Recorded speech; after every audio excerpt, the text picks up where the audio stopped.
Friend, आज हम कक्षा 10 के भौतिक विज्ञान के चैप्टर प्रकाश परावर्तन तापवर्तन के 20 महत्वपूर्ण एमसीक्यूज को हल करेंगे। देखते हैं। पहला, वस्तु को उत्तल दर्पण के सामने रखने पर छवि कैसी बनती है। तो उत्तल दर्पण के सामने अगर हम किसी वस्तु को रखते हैं तो हमेशा उसकी छवि कैसी बनेगी। उसकी छवि बनेगी आभासी और सीधा, यानी कि जो दर्पण होते हैं दर्पणों में जो होता है अवतल दर्पण हमेशा क्या करता है, वास्तविक और उल्टा प्रतिबिंब बनाता है, जबकि उत्तल दर्पण में आभासी और सीधा प्रतिबिंब बनता है। अगला क्वेश्चन देखते हैं।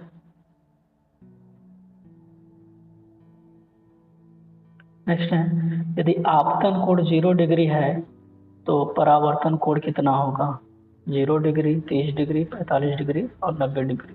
यानी कि देखिए, हम परावर्तन के नियम में जानते हैं कि आपतन कोण और परावर्तन कोण क्या होते हैं, आपस में बराबर होते हैं। यानी कि आपतन कोण 0 डिग्री है, आपतन कोण हमारा 0 डिग्री है, तो परावर्तन कोण भी कितना होगा, 0 डिग्री होगा।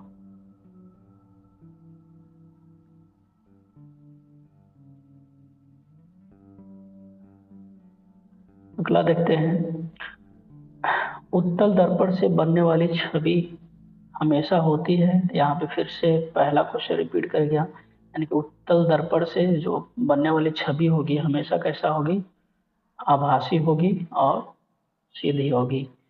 यानी कि उत्तल दर्पण से बनने वाली छवि हमेशा कैसी होती है, आभासी होती है और सीधी होती है, जबकि अवतल दर्पण से बनने वाली छवि जो होती है हमेशा वास्तविक और उल्टा होती है। नेक्स्ट क्वेश्चन देखते हैं, परावर्तन कोण किसके बराबर होता है।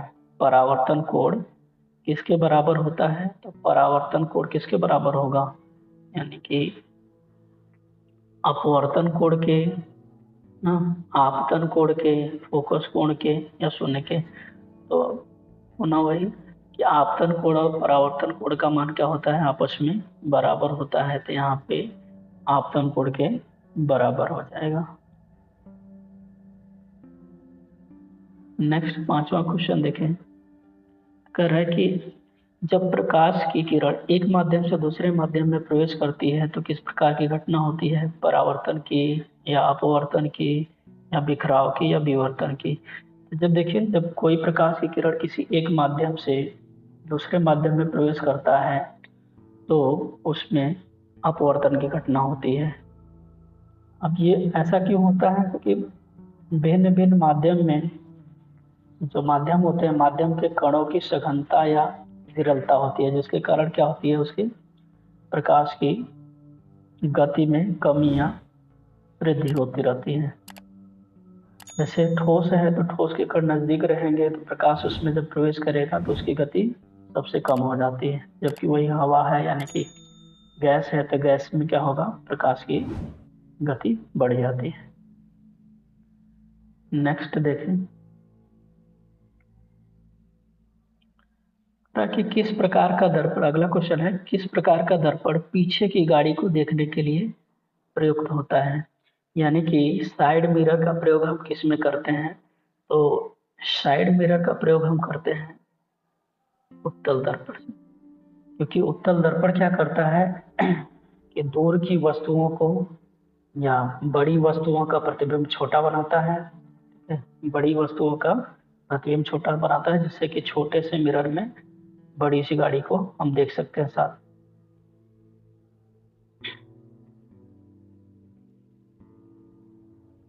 नेक्स्ट है क्वेश्चन, अवतल दर्पण की फोकस दूरी कैसी होती है। यानी कि अवतल दर्पण है तो अवतल दर्पण के लिए हम देख लेते हैं कैसी फोकस होगी। ये हमारा अवतल दर्पण है,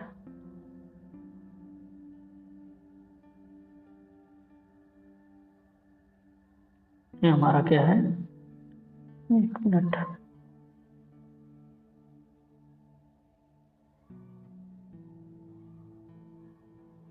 अवतल दर्पण बनाते हैं। ये हमारा अवतल दर्पण है। अवतल दर्पण में क्या होता है कि सामने का भाग क्या होता है, दबा होता है। ये अवतल दर्पण है। अवतल दर्पण में अगर हम क्या करें, ये हमारा क्या होता है, का वक्रता केंद्र होगा।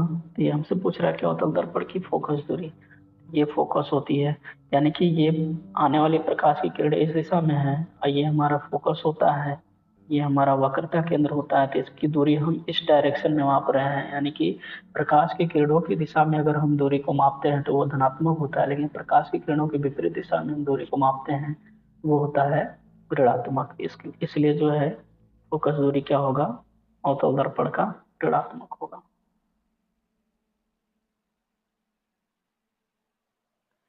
8वां कारण, किस घटना के कारण जल में डूबी हुई वस्तु वास्तविक स्थिति से ऊपर दिखाई देता है। तो इसमें क्या होता है, अपवर्तन के कारण हमें दिखाई देता है। जैसे जैसे हम कोई ग्लास में, कांच के ग्लास में अगर हम किसी सिक्का को डाल दें, जल से भरे हुए ग्लास में हम किसी सिक्के को डाल देते हैं तो वो तली से थोड़ा ऊपर उठा हुआ दिखाई देता है। या किसी भी गिलास में, यानी जल से भरे गिलास में अगर हम पेंसिल को डाल देते हैं तो पेंसिल भी हमें क्या होता है, जहाँ जल विभाजक रेखा से हमें क्या होती है, हल्की सी तिरछी या मुड़ी हुई दिखाई देती है। ये सब घटनाएं होती हैं अपवर्तन के कारण। नेक्स्ट है 9वां प्रश्न है कि उत्तल लेंस का फोकस दूरी कैसा होगा। तो उत्तल लेंस की अगर बात हो रही है तो उत्तल लेंस या द्विउत्तल लेंस इसको कहते हैं। इसमें देखेंगे तो इसकी फोकस दूरी कहाँ होगी, फोकस जो होती है हमारी इस साइड में होती है। फोकस इस साइड में होगी तो दूरी, चूंकि प्रकाश की किरणें इस डायरेक्शन में है और दूरी को हम प्रकाशीय केंद्र O से मापते हैं, यहाँ से मापेंगे तो ये क्या होगी, दूरी हमारी धनात्मक हो जाएगी, यानी कि उत्तल लेंस की फोकस दूरी कैसी होती है, तो धनात्मक होती है। नेक्स्ट है कहा कि कौन सा लेंस हमेशा आभासी और सीधा छवि बनाता है। लेंस की बात कर रहे हैं। देखिए एक चीज याद रखिएगा कि लेंस और दर्पण में कुछ चीजें समानता होती हैं। जैसे लेंस अगर हम बात करें, यानी कि पहले मिरर की बात करें, मिरर और लेंस। मिरर में जो अवतल होगा वही सारा क्या होगा, उत्तल लेंस का व्यवहार लगभग होता है। और मिरर में जो उत्तल होता है वही अवतल का व्यवहार होता है, लगभग समानता होती है। तो कह रहा है कि कौन सा लेंस हमेशा आभासी और सीधा छवि बनाता है। तो आभासी और सीधा छवि कौन सा बनाएगा, तो आभासी और सीधा छवि बनाएगा अवतल लेंस।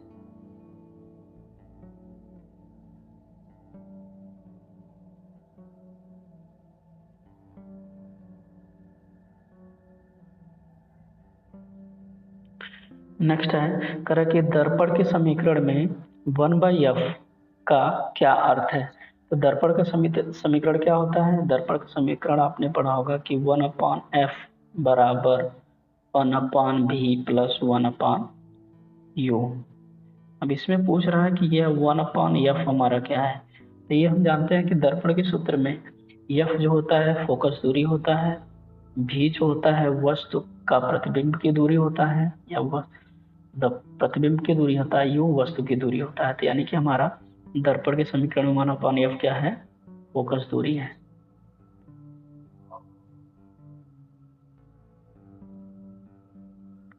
अगला है यदि वस्तु उत्तल दर्पण के सामने, यदि वस्तु उत्तल दर्पण के फोकस पर रखी जाती है तो छवि कैसी बनेगी। यानी कि कोई उत्तल दर्पण है, उत्तल दर्पण के फोकस पर रख देते हैं। एक चीज आपको याद रखिएगा कि उत्तल दर्पण में अगर हम देखें तो उत्तल दर्पण में हम वस्तु को कहीं पे भी रखें, यानी कि अनंत से लेकर फोकस के बीच में कहीं पर भी रखते हैं तो वस्तु का प्रतिबिंब हमेशा कैसे बनेगा, आभासी और सीधा बनता है। यह हमारा आंसर हो जाएगा, आभासी और सीधा। अगला है कि किस प्रकार का लेंस प्रकाश को अपवर्तित करता है और उसे फैलाता है। किस प्रकार का लेंस, तो लेंस फैलाने का काम कौन सा करता है? तो ये अवतल लेंस फैलाने का काम करता है, यानी कि प्रकाश की किरणों को ये फैलाता है, जबकि उत्तल लेंस प्रकाश की किरणों को संकीर्णित यानी कि एक ही जगह केंद्रित करने का काम करता है। अगला देखते हैं 14 नंबर कि आपतन कोण और परावर्तन कोण के बीच में क्या संबंध होता है? तो आपतन कोण और परावर्तन कोण क्या होते हैं? सदैव आपस में क्या होते हैं? बराबर होते हैं, यानी कि आपतन कोण और परावर्तन कोण क्या होते हैं? आपस में बराबर होते हैं। अगला है 15 नंबर, कह रहा है कि दृश्य प्रकाश में सबसे अधिक तरंग दैर्ध्य किस रंग का होता है? अगर हम तरंग दैर्ध्य की बात करें तो सबसे पहले सबसे ज्यादा जो तरंग दैर्ध्य होता है वो लाल रंग का होता है। ये लगभग होता है आपका 7800 एंगस्ट्रॉम, यानी कि 7800 एंगस्ट्रॉम के लगभग बराबर होता है। इनमें अगर हम देखेंगे तो इन जो दृश्य प्रकाश के अलग अलग जो रंग होते हैं उन रंगों को हम विबग्योर से हम याद करते हैं। इसमें क्या होता है? V for violet, I for indigo, B for blue, G for green, Y for yellow, O for orange और R फॉर रेड होता है। इसमें लाल रंग की तरंग दैर्ध्य सबसे अधिक होता है जो कि 7800 एंगस्ट्रॉम होता है, और वायलेट यानी कि बैगनी रंग का तरंग दैर्ध्य सबसे कम होता है जो लगभग 3900 से 4000 के आसपास एंगस्ट्रॉम में होता है। आप जानते हैं कि एक एंगस्ट्रॉम बराबर कितना होता है? एक एंगस्ट्रॉम को हम अगर हम मीटर में प्रदर्शित करें तो एक एंगस्ट्रॉम जो होता है लगभग 10 के घाते -10 मीटर के बराबर होता है। नेक्स्ट क्वेश्चन है, किस प्रकार का दर्पण परावर्तन के बाद प्रकाश किरणों को संकेंद्रित करता है? तो देखिए, दर्पण में अगर प्रकाश की किरणों को संकेंद्रित करने का काम कौन करता है? तो अवतल दर्पण प्रकाश की किरणों को फैलाता है। वो कैसे? तो देखते हैं। ये हमारा अवतल दर्पण है, जिसमें मान लेते हैं कोई, ये है हमारा समांतर प्रकाश की किरणें। ये परावर्तन के पश्चात क्या होती हैं? परावर्तन के पश्चात किरणों को एक ही जगह संकेंद्रित करती हैं, यानी कि अवतल दर्पण क्या होता है? प्रकाश की किरणों को एक ही जगह संकेंद्रित करता है।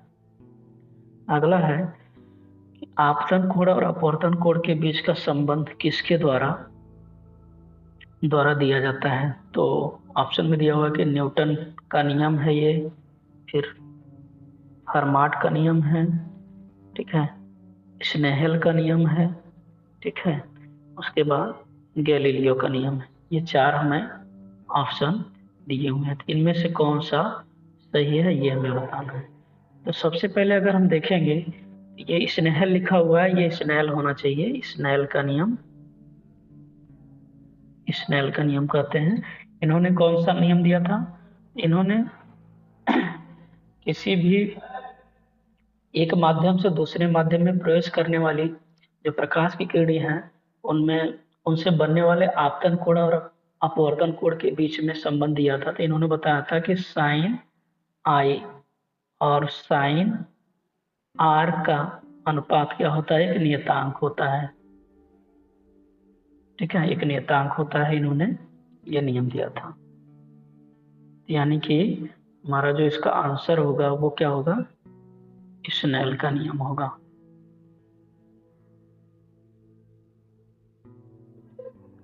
अगला है, किस माध्यम में प्रकाश की गति सबसे अधिक होती है? तो क्या कांच में,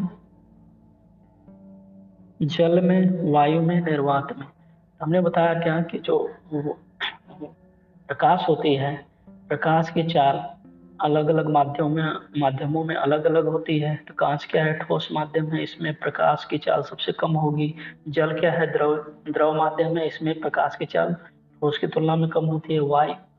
ठोस की तुलना में जल में क्या होगा? अधिक होगा प्रकाश की चाल, और जल की तुलना में वायु में अधिक होगा। लेकिन वायु की तुलना में भी अगर हम देखेंगे तो निर्वात में प्रकाश की चाल सबसे अधिक होती है, और वो कितना होता है? 3 × 10⁸ मीटर प्रति सेकंड होता है ये प्रकाश की चाल।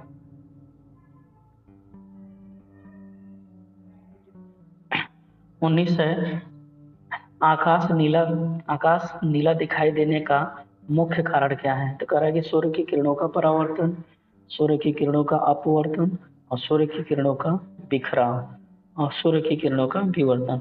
देखिए, जो आकाश का नीला रंग दिखाई देता है वो प्रकीर्णन के कारण दिखाई देता है, यानी कि प्रकाश का रंग नीला दिखाई दे सॉरी आसमान का रंग नीला दिखाई देने का मुख्य कारण क्या होता है?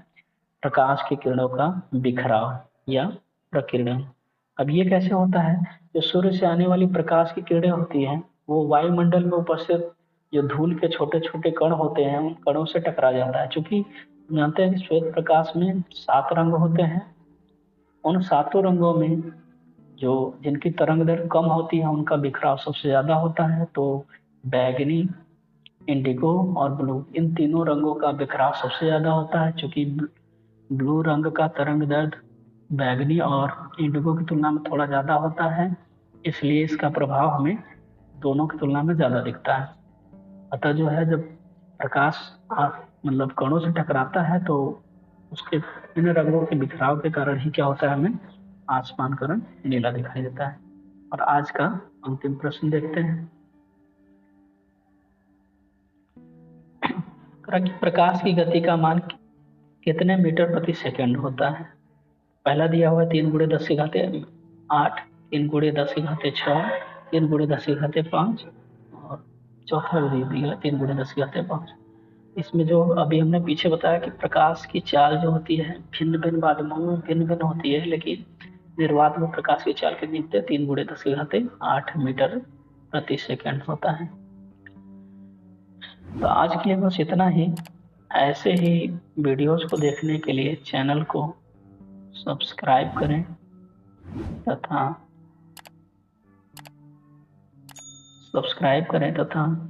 अपने साथी को शेयर करें और वीडियो अच्छा लगे तो इसको कमेंट भी करें। जय हिंद।